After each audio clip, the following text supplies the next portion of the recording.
Good evening, everyone. Welcome to this week's Road to 2000 series. As usual, I am your host, International Master Tianqi Wang. Firstly, before I start, I would like to give thanks to Grandmaster Danish Borosh and Ms. Sarah Herman for covering me during the past 2 weeks when I was out competing. As for this week, I had some ideas in mind, but I've decided to push it to next week.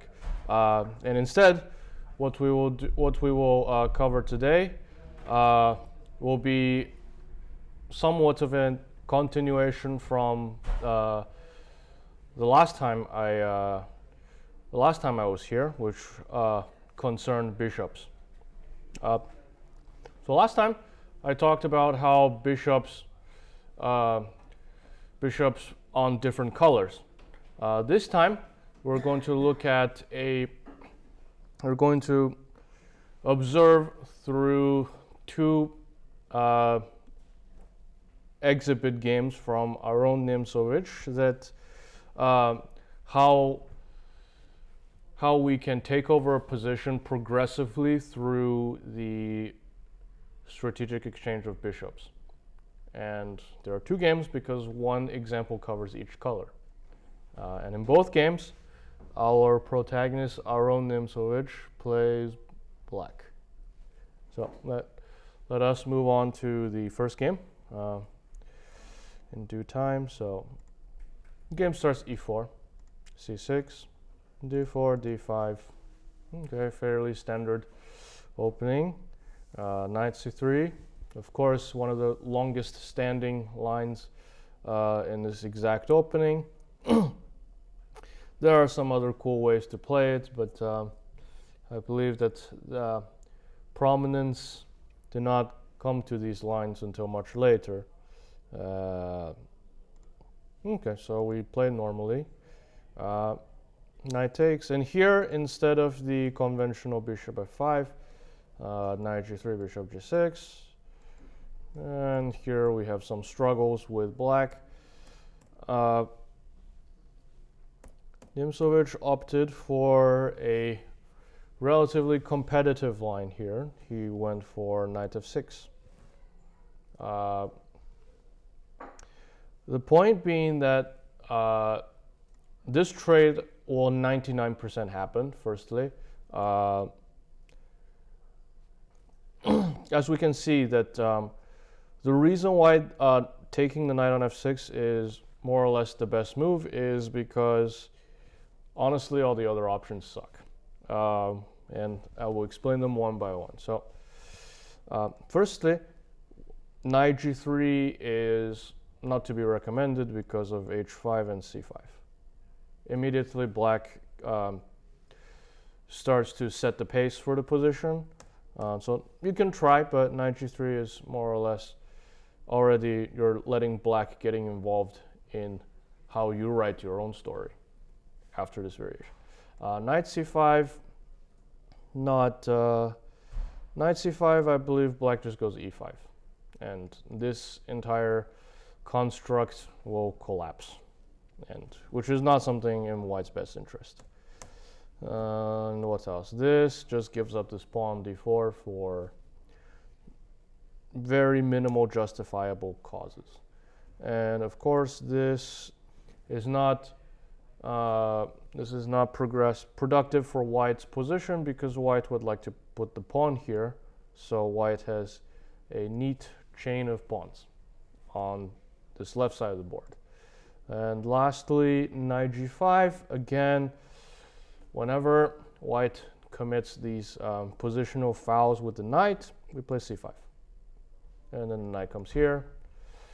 And then we can give this pawn, and then we trade queens on d1, and we claim that it does not matter white is up a pawn because there's zero coordination, and we will develop faster than white, and we will one day take back this pawn at the right time. No. All right. So that being said,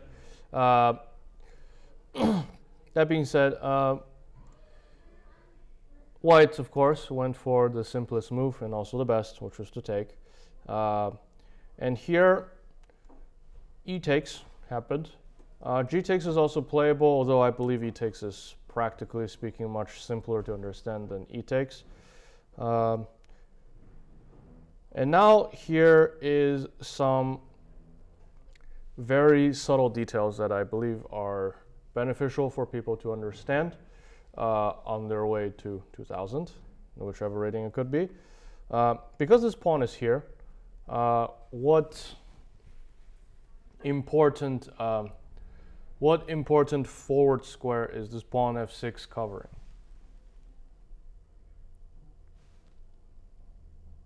E5. Okay, e5, and what else? G5. G5, very good. So because this pawn is keeping an eye on e5 and g5, it means what natural developing move is actually relatively autistic, because knight f3, very good. So knight f3 does not match with this position. So the same reason why you do not play in this manner. By the way, I will quickly course correct here. Knight c3.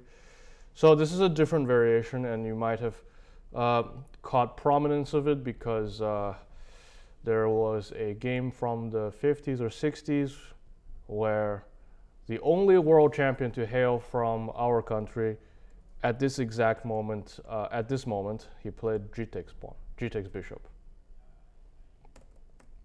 The point I want to demonstrate is, of course, that in this moment, white plays queen e2. You don't do it in the other line because this pawn is on d4 is hanging, right? Because the knight is on g1. So the reason why you do not take this is now not a good move because this knight is here. So e takes, and now you wish your knight is here, so it can go to e2. Let's see. Okay, so c3. White continues. White understands, or at least white demonstrates a strong understanding of how this position has to be played to an extent. Bishop d6 makes a lot of sense. Takes away bishop f4, and also ready to put king into safety. Bishop d3 makes sense because white understands this knight f3 subtlety we discussed, so knight is going to e2. Castles, queen c2, h6. Normally, as we are taught these days, we are told to play h5. And the point is rather simple, that we want to keep pushing this pawn and cause white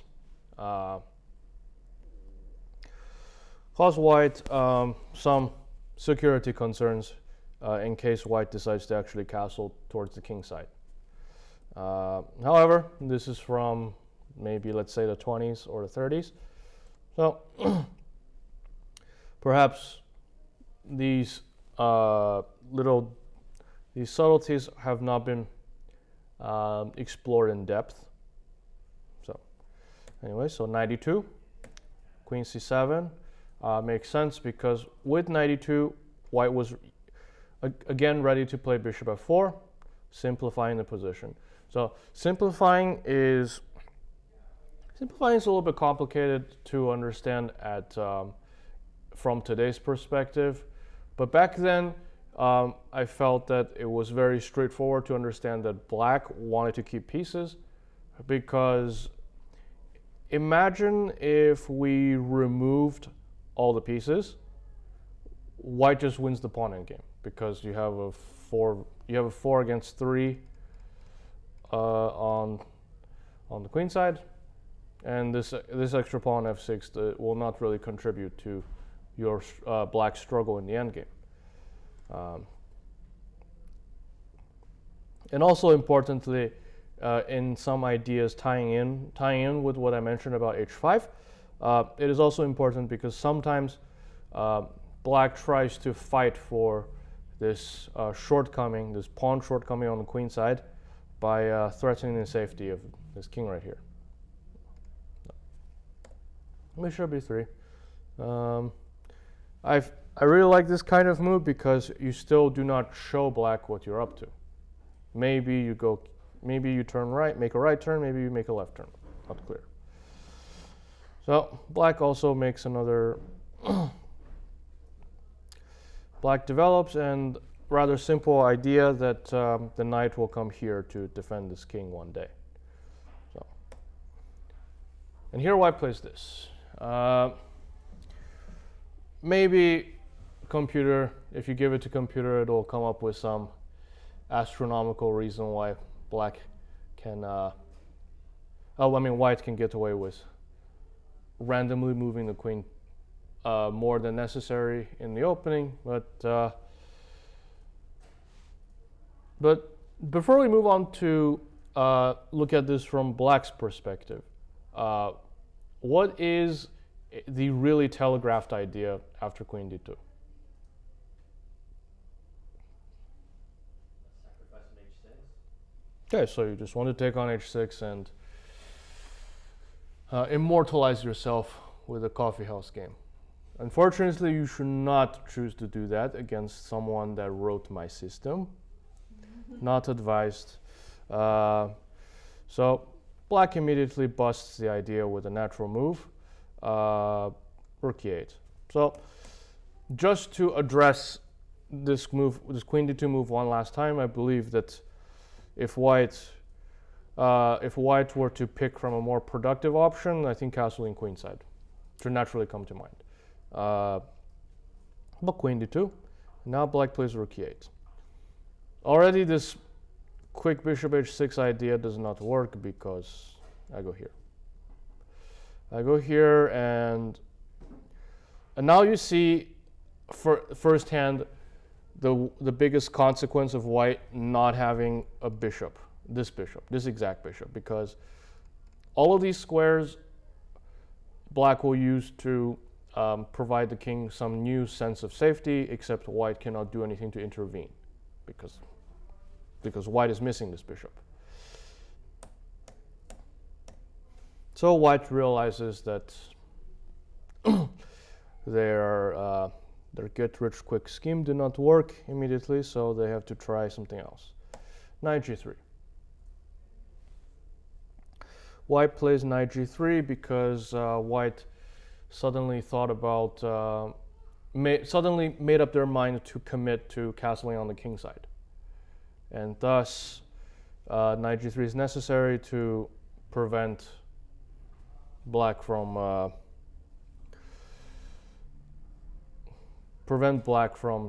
taking this h-pawn from under your nose.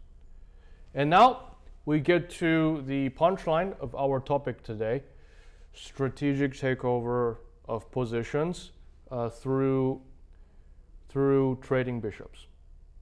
This is, at this moment, Nimzovich promptly initiated such process. What did black play here?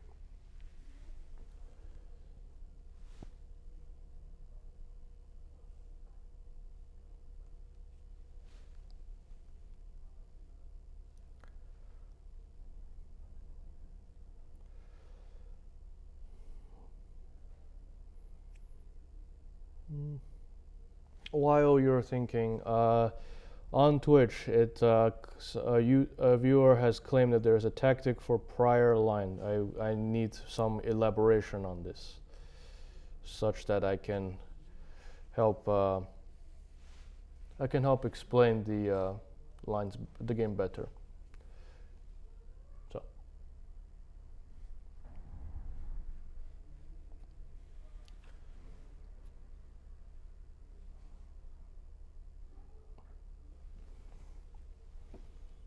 So in this position, black attempted to remove a bishop.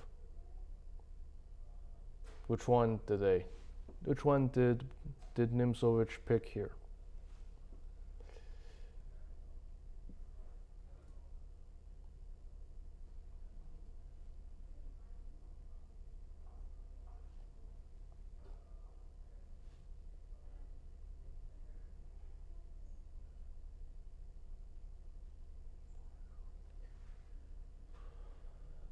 Bishop was something like trying to get the knight to d5 via, I don't know, b6, knight b6, too slow?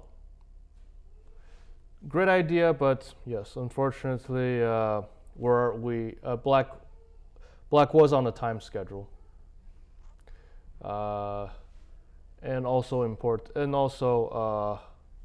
black has an option where it can be done in one move.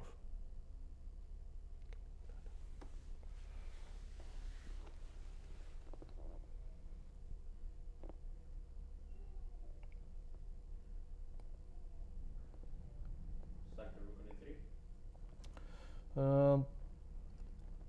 e3? In a wildly different opening, yes, that is a valid move. But no, I kid you not. There is such concept in something after d4, but not in this opening.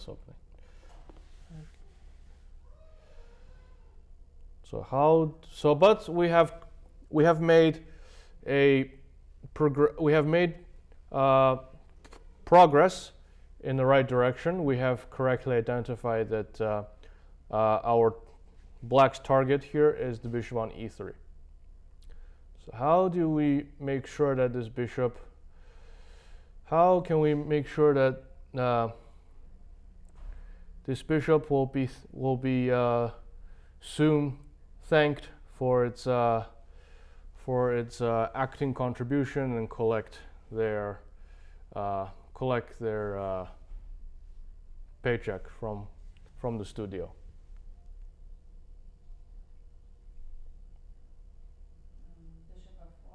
Bishop f4, very good. So, very simple.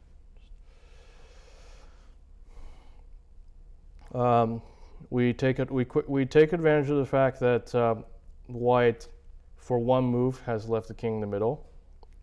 So of course, white understands this pin, so they get their king out of danger by castling.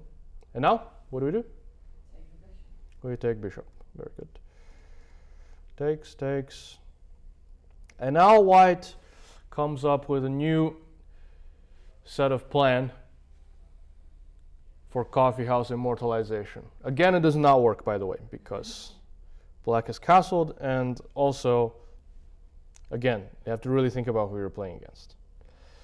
F takes, knight f8, relatively standard procedure. The knight goes here, so no hostile pieces can safely land on this square, and also this bishop can start making chess great again, so to speak. So what did white do here? White played rook f2. Okay, queen e7. I think those are straightforward. e4, bishop e6, a3. So a3 again is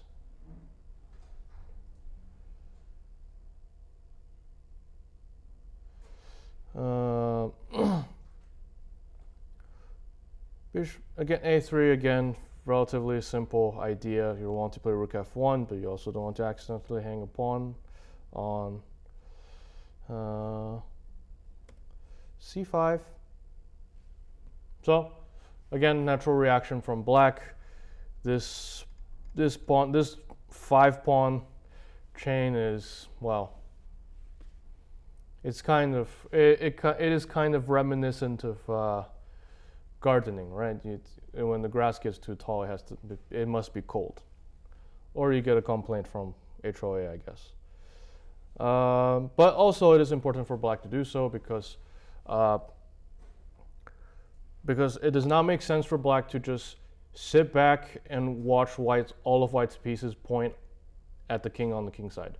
It makes a lot more sense for black to try and break up the position and look for tactical opportunities somewhere outside of the king side. Because the way things stand, only white can be the hero of anything that comes out of the king side.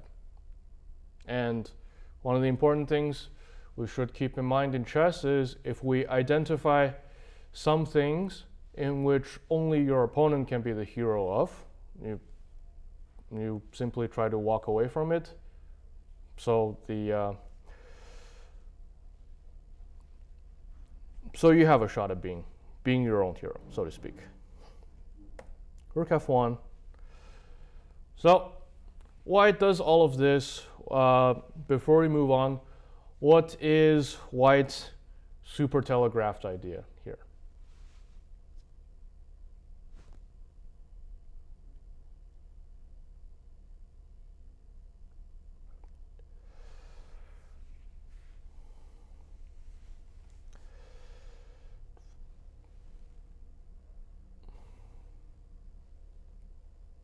They want to sack something on f6, but either a rook or get the knight to h5 first, and try with the knight.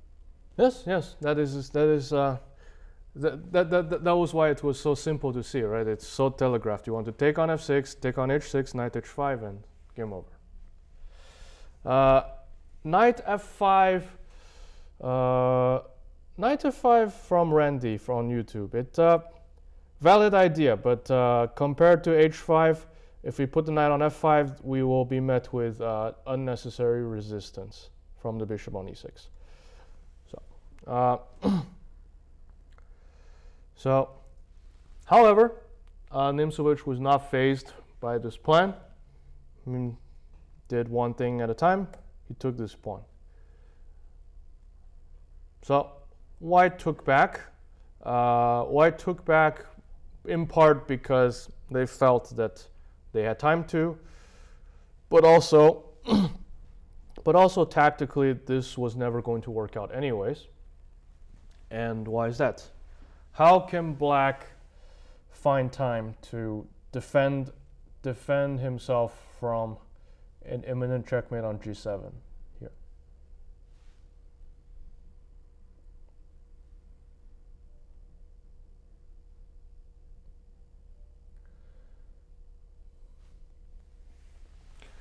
Move order, by the way, slightly matters here.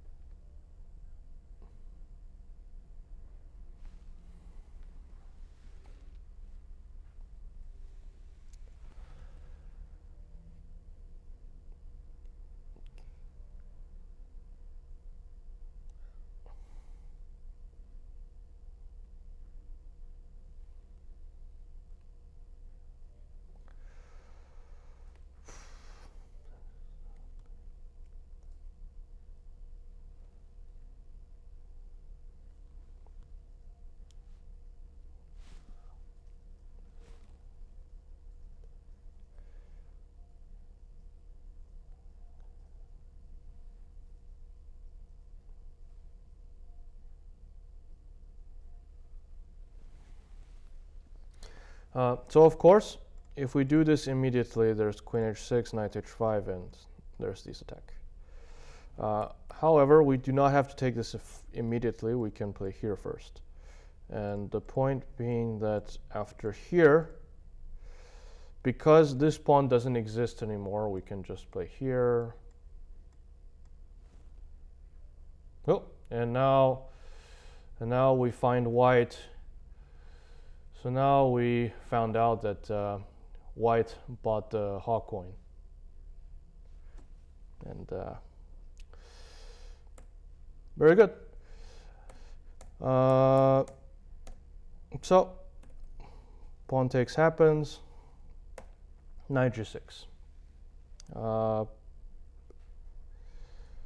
Again, rook f6 does not work because now the knight is on g6, so our queen can go to f8 and challenge and knock the white queen back if it goes to h6. And here, white thought their time to shine has finally happened, and they played d5. However,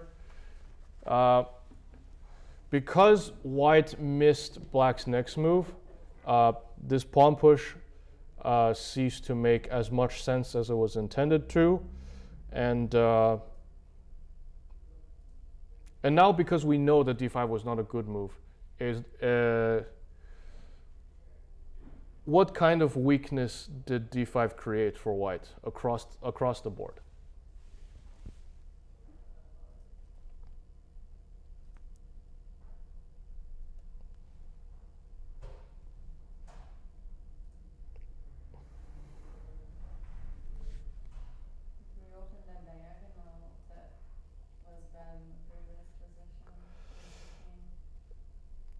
That is true, but also now this pawn is high up here, so you can't, well, I think we so far do not have a chess rule that says the queen from here can jump over there.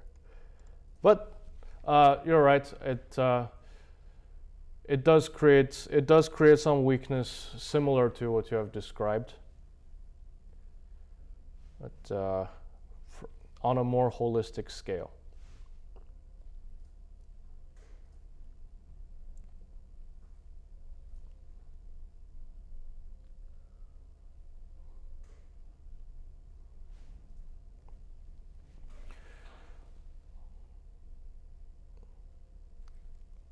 So a few moves ago, before white castled, what was the strategic decision that black undertook on purpose?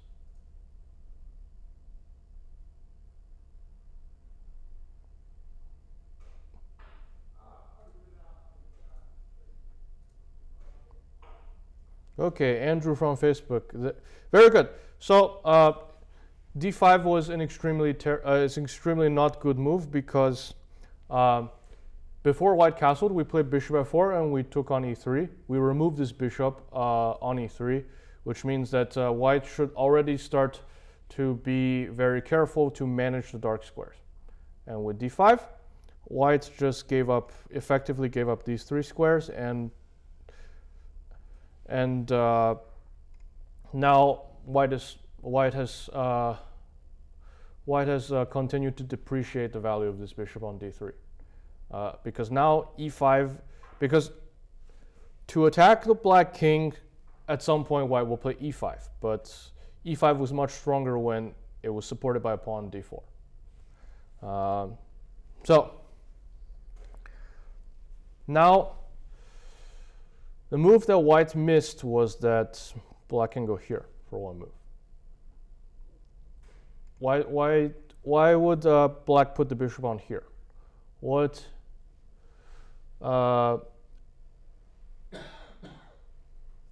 is it? What is this move preventing?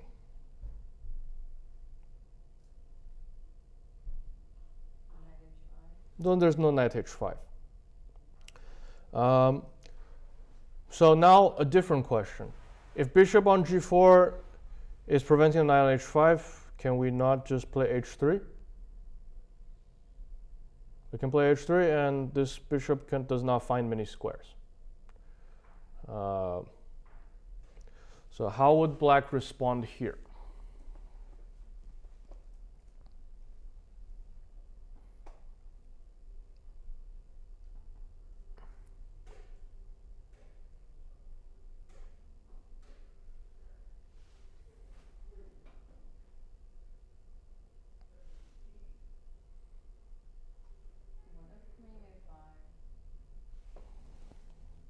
Here?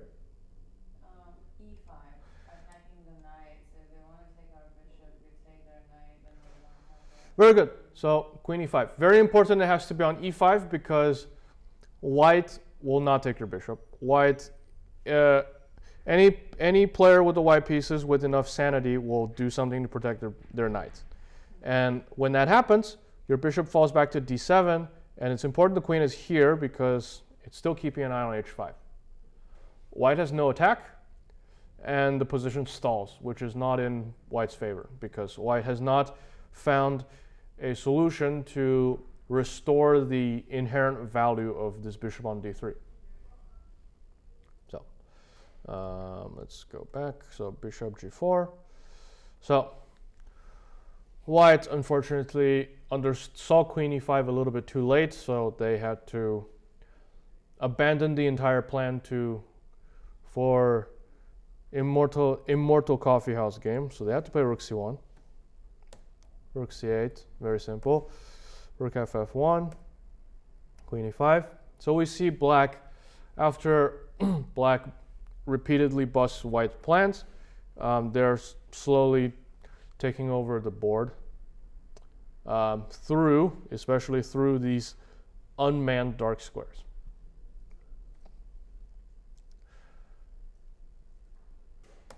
Queen f2, very simple, we defend d4, a6. Not b6, by the way, because we would. It is important for black to not hand over the c6 square too easily. So a6, h3, bishop d7. Again, I would not play h3 here because again, with h3, what cardinal sin did white commit here again, in the context of this position?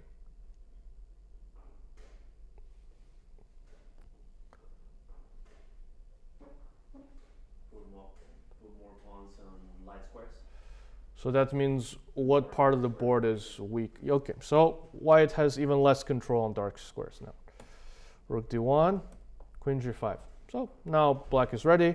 Everybody is safe. Black is ready to take over the c file, which is the only open vertical line on the board at the moment. Rook c8, king h2, knight e5. So now finally we see that the first time that the bishop on d3 is a tactical trigger, so to speak. Knight f5. White pretends to have something, but black correctly identifies them as 2-3 off, not two aces. So what does black play here?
So what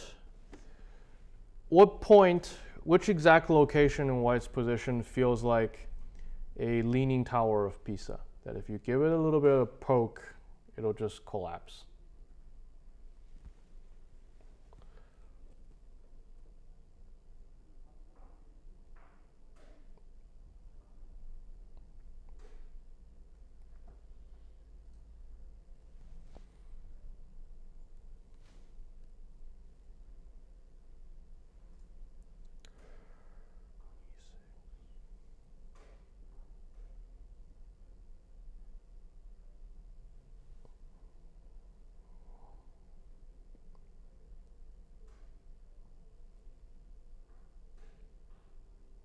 Wouldn't you take the bishop?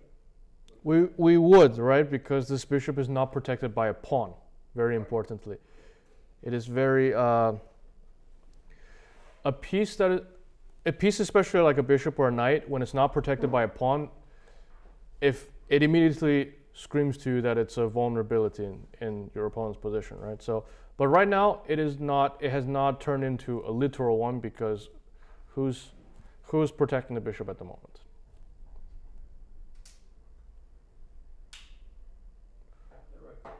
The rook. Okay. So can we make some noise so the rook doesn't look in the bishop's direction for a second? Or can we attempt to? Sure. Queen h5. Queen h5. Right idea. Right idea, but white can play bishop e2 and everything defends itself. Another A classic from YouTube. Very good. Rook c1. We play rook c1. Pascal, we are trying to not trade stuff because white has progressively worsened their position, so we're on the offense. Therefore, it does not make sense to simplify for us. So of course, this is our punchline. If If the rook actually turns a blind eye to the bishop, then we take here and the white can give up. So that means white realistically has one move, which is rook d2. And now black plays g6. Black notes that they've had enough of this knight showing off on f5. So the knight must be escorted off the premise. White went here. This, by the way, is already not holding up because I can just play here and take this pawn. So white went here. I think another reason is because on e3, it cuts the queen off from stalking the rook on d2, and also it reinforces this trigger square that can, in some occasions, just end the game for white. However, knight e3 gives way to another breach opportunity for black.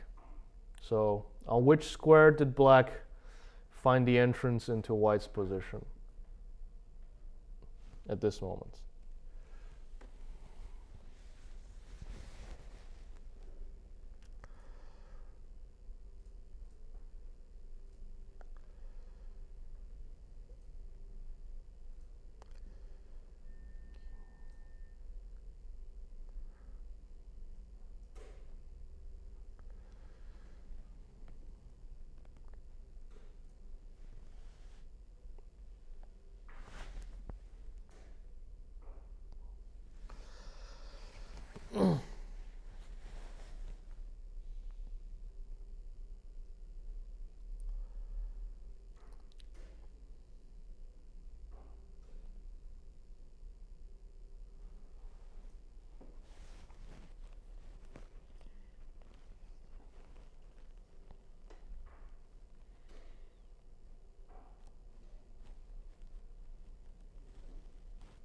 Okay, very good. So on Twitch, our friend StephKitch323 has pointed out that the entry point is found on h3. So as it turns out, that's sometimes it's just a really terrible idea to hand over your entire back rank to your opponent, and this would be one example. So of course pawn takes you have here, and somebody goes to g1, and you can sign the papers. And here, of course, you should not allow the rook from punching in the back with rook h1. Okay, so white recollects themselves. They play here, bishop d7.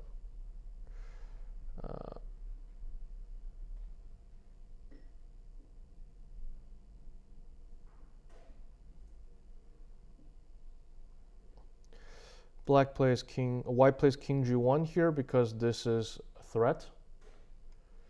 Now black reestablishes a threat with bishop b5. And here I want to say that white is already running low on options. Well, because I read this game, I read this game instead of actually play the game. I felt that maybe rook c2 would have offered some better chances for whites to hang on. Not that it would help. White's position is already rather terminal at this point because of the loss of this pawn on h3. But in the game, white played rook d1. This allowed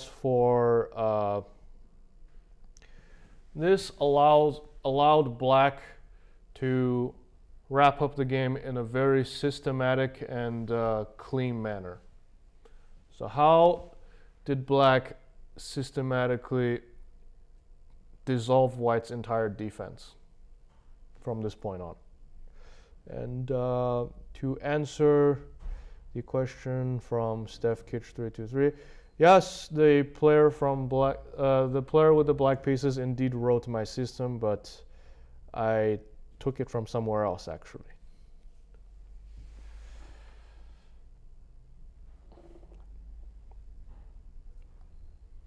So after rook d1, white's defense collapses entirely because it hinged all on which piece? So how do we thank the knight for starring in the last 2 or 3 dozen moves? Knight g4. Knight g4. Not sure actually. Knight g4, I have. No. Knight g4, apparently I think I can just play queen f3 and defend. Well, defend, but I still think the position is pretty terminal because I really think this pawn was important in our position. But as our chat pointed out on Twitch and YouTube, yes, the white's defense network completely collapses after queen takes knight. Takes rook d1. And the and the worst part is that actually the white king cannot try to exit the building, because the burning building, because knight g4 will be immediately served to white. So white played queen b6 to get ready for king h2, but we stop it with what?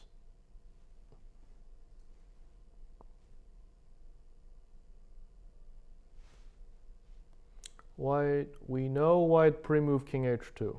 So what can we play to remove that possibility?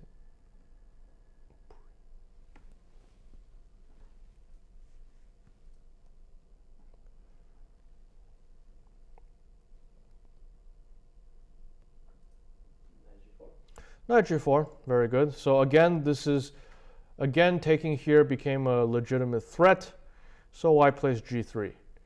And now, how do we take the bishop so white gives up immediately? Which actually happened in the game. White gave up after black took the bishop on f1. But in which way?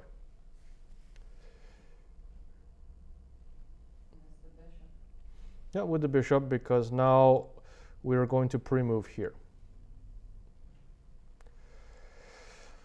So that is our first example where Nimzovich, starting on somewhere around move 10 or 11, began a systematic takeover of the position by removing white pieces that had power to intervene on any affairs taking place on dark squares. And Nimzovich also received help from white that they made some premature decisions and overlooking some simple moves, which led to further unnecessary deterioration of white's position. So the examples you saw, pawn to d5, gave away e5, d6, c5, all these important dark squares. And lastly, we saw h3. We saw h3 was not a great move because not only did the pawn become a tactical trigger, as we saw later, we also saw that h3 led to the loss of control of the g3 square. Again, a life-threatening dark square near your own king, which was not helpful. So that being said, we're going to move on to, if we are all good to go, I'm going to move on to the second example where the takeover happens on an entirely different color. All right, and here we're going to have Nimzovich reprise his role as the hero, and of course, hero with the black pieces, and in the same opening, no less.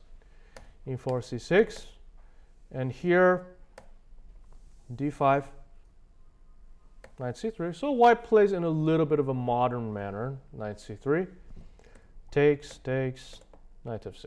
Again, we see this, which we discussed previously. So again, white here demonstrated good proficiency of comprehension proficiency of this position, so we understand that taking the knight here is not appropriate because our knight is already on f6. But unfortunately, in this position, white theory did not develop too much, as much as compared to today. So white did not play queen e2. They went for knight g3. So knight g3, as we discussed, in modern days, we have discovered what is black's aggressive way to respond to this move. H5, right? We see knight on g3. We try to push pawn to h4 and maybe to h3 to compromise white's position on the king side. Here, Nimzovich opted for a more quaint move, c5. Again, making sense because now this move does not seem to be as unproductive as it looks on paper because white also played this knight g3 move, which did not completely make a whole lot of sense. So here, white had an opportunity to play d4, c takes queen d4, to try and play for some structural imbalance, maybe to take advantage of a possible queenside majority. However, white also played for white played bishop c4 here. To chess Twitcher. Yes, so I agree, but I think c5 has a concrete point that that black is going to take over d4 square, so you want to vacate the square for the knight to go to c6. So bishop c4, a6, very simple. So white pretty much is obligated to play here because it does not make sense for white to give b5 for free, given where your bishop is. Knight c6, d3, g6. Right, so black has decided that this pawn on c5 was limiting the scope of this bishop. We're going to leave the pawn here because this pawn is very beneficial for black to control this square. But that also means that the bishop most likely will have the best prospect on g7 instead of e7 or d6, for example. So bishop e3, bishop g7. So again, Nimzovich is not afraid. This is not a move because what simple move do we have here that invalidates this pawn grabbing move?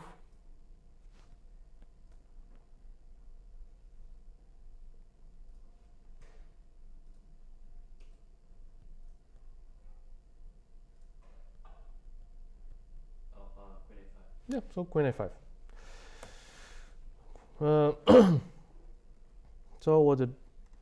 So castled. And now bishop c5 is a real threat. So what do you play here?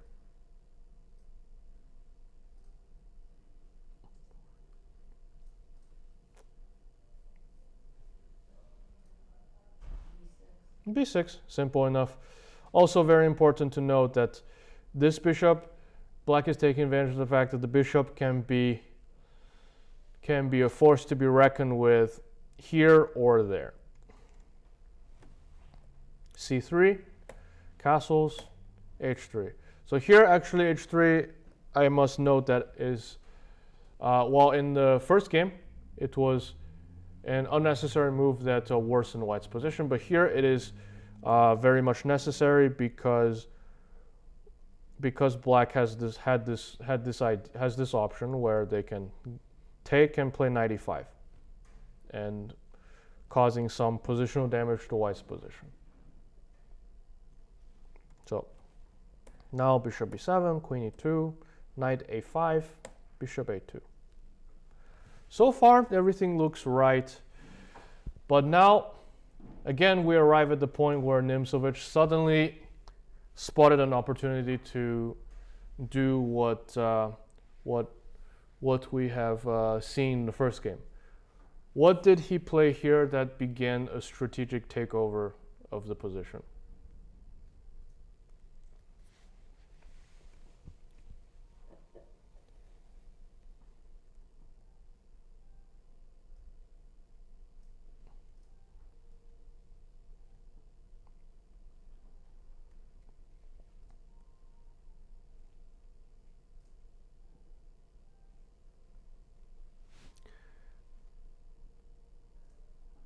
In other words, which bishop is Nimzovich targeting this time?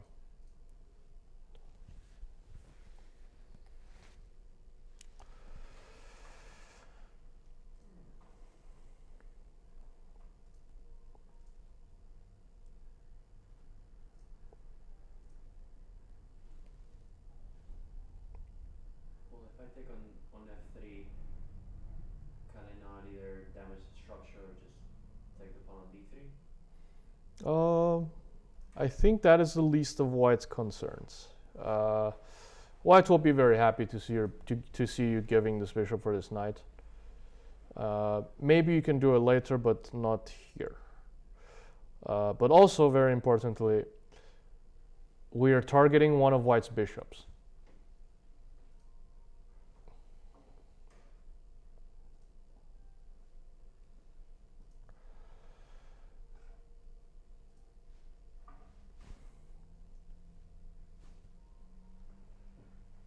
Knight to d5.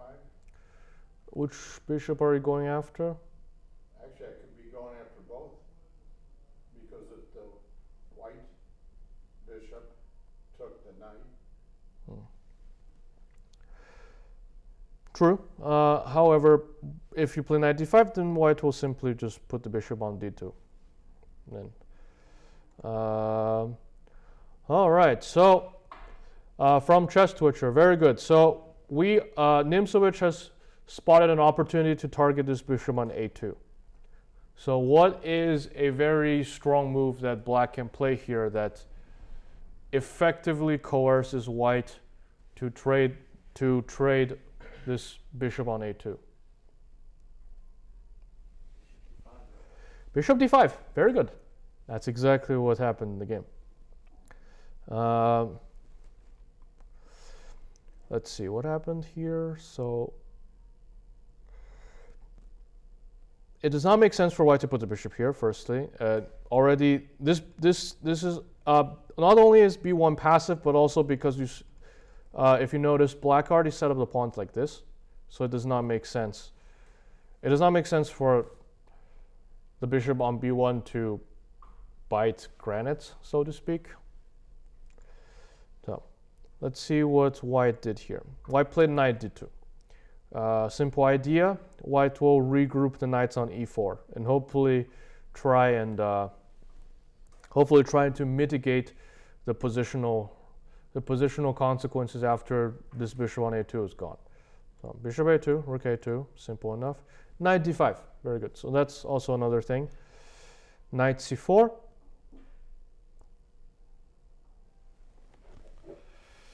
Knight c4. So now White is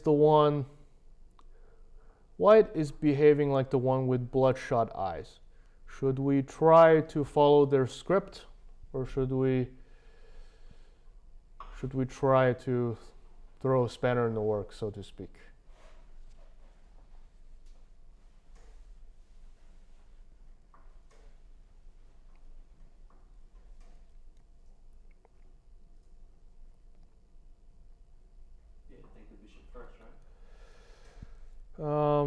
We should not take the bishop because this bishop on e3, does it do anything on light squares? No. The bishop on e3 can only double dribble balls that no one can see on light squares, unfortunately. So we at the moment do not see much value in removing it. However, it must be noted that knights have the power to intervene on light squares. Yes?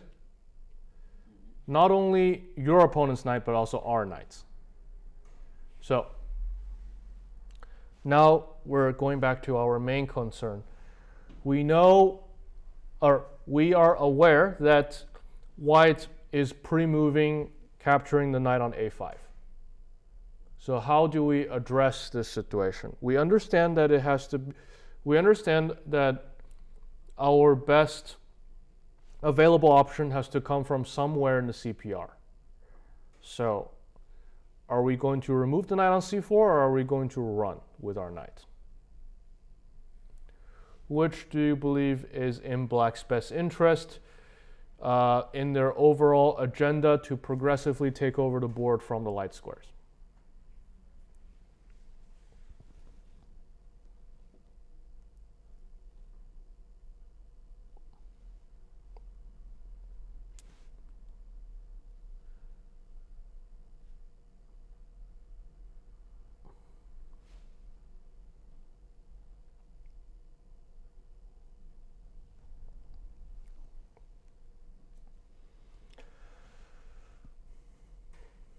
Very good. No Limit on Twitch has pointed out you should not allow a white pawn to land on c4 and help white regain lost territory on the light squares. Knight c6. We do not give white light square real estate. So white here goes a little bit desperate. They go a5. I think pretty much we only have one move here. Otherwise, white successfully commits termite work against our queenside. So what is the only move to show that our queenside has not been eaten inside out by a colony of termites?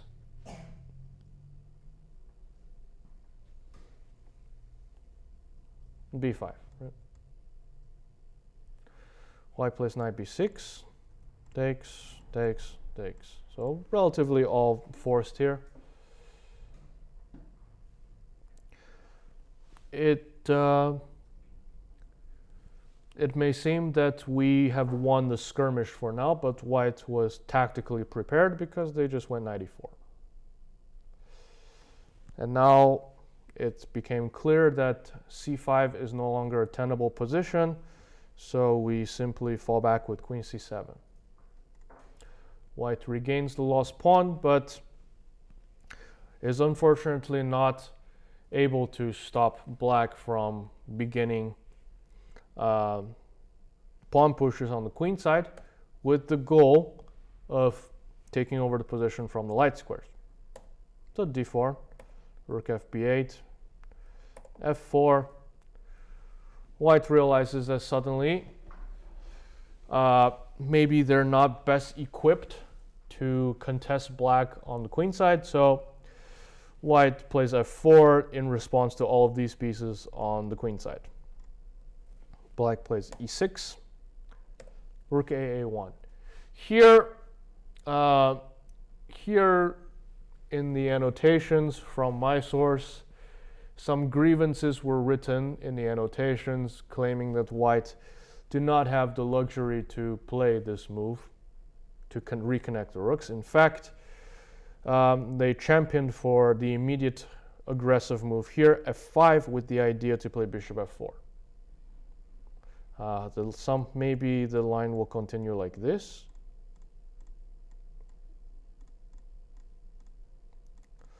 With a relatively unclear position. White is out of trouble for the most part, but I would not say white has any winning chances, has much winning chances here either. Also, especially given that, again, you see the terrible consequences of sometimes moving the pawn in front of your king. Because your f-pawn doesn't exist, h3 became a relatively sinful move because black can reposition these two pieces and plant a piece on h2 and end the game for white. However, none of that happened. So because white played rook a1, Nimzovich took this one move window to play what move. So there's no f5 anymore.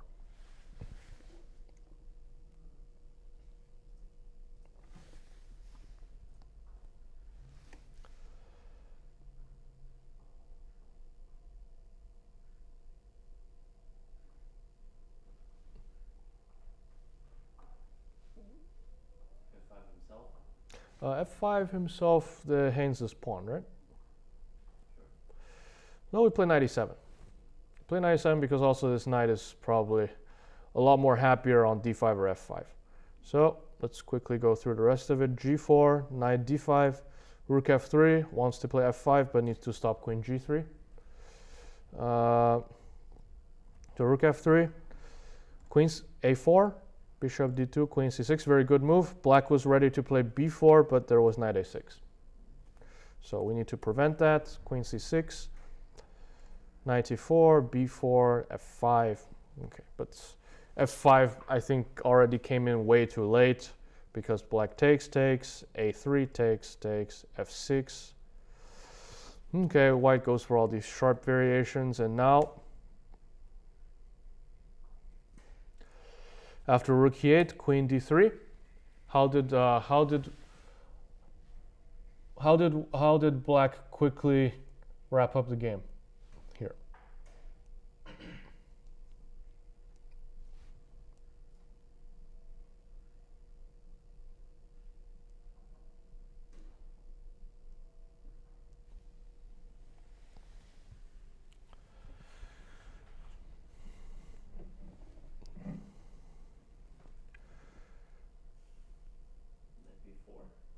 Knight b4.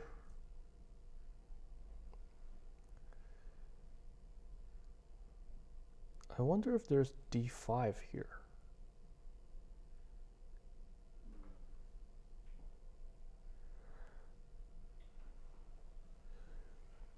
Yep, most likely it works, I want to say. No. Actually, let me see. Here. Okay. Let's say it works. Let's say it works for now. Let's say it works for now. But unfortunately, black chose to go down a different direction. Queen e4, rook e8, queen h4, knight c3.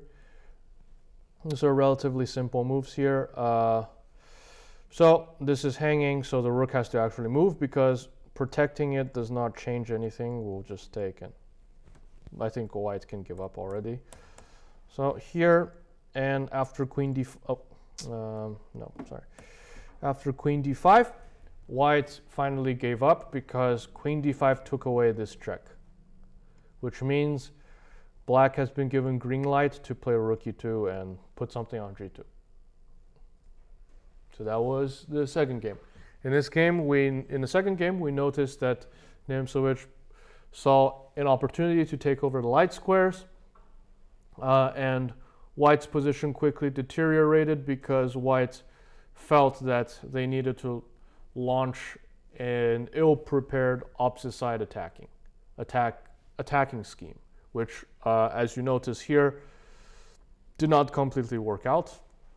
Although white has an extra exchange here, the position is essentially not tenable whatsoever.